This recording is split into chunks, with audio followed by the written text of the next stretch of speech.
Everyone, আসসালামু আলাইকুম। Apple booth থেকে মেহেদি হাসান।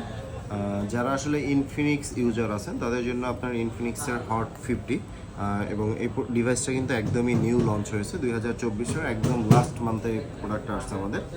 এবং এটাতে হচ্ছে আপনার কনফিগারেশন 8GB 128GB হচ্ছে র্যাম রোম পাবেন, আপনি 5000 mAh-এর একটা ব্যাটারি পাবেন এবং 8GB র্যামের সাথে কিন্তু আপনি চাইলে আরও 8GB র্যাম প্লাস করতে পারবেন। এবং খুবই স্ট্রং প্রসেসর ইউজ করছে, G100 প্রসেসর ইউজ করছে এবং 800 নিটস হচ্ছে পিক ব্রাইটনেস পাবেন ডিসপ্লেতে। এবং এখানে হচ্ছে আপনার 120 হার্টসের স্ক্রিন রিফ্রেশ রেট প্লাস হচ্ছে FHD প্লাস রেজুলেশনের ডিসপ্লে। সো বুঝতেই পারছেন যে আপনার G100 প্রসেসরে যারা আসলে প্রচণ্ড রকমের গেমস খেলতে পছন্দ করেন কিন্তু আসলে বাজেটটা কম অ্যান্ড্রয়েড ফোনের মধ্যে, তাদের জন্য বেস্ট অপশন হচ্ছে ইনফিনিক্সের হট 50টা। আর এটা হচ্ছে আমাদের অ্যাপেল বুথ থেকে অফার প্রাইস থাকবে হচ্ছে 15,999, 16,000 টাকায় আপনি হট 50টা পেয়ে যাবেন। সো ভিউয়ার্স, দেরি করা যাবে না। যারা ইনফিনিক্স লাভার আছেন আমাদের স্ক্রিনে দেওয়া নাম্বারে খুব দ্রুত আমাদের সাথে যোগাযোগ করে আপনার পছন্দের ফোনটি আপনি নিয়ে নিতে পারেন।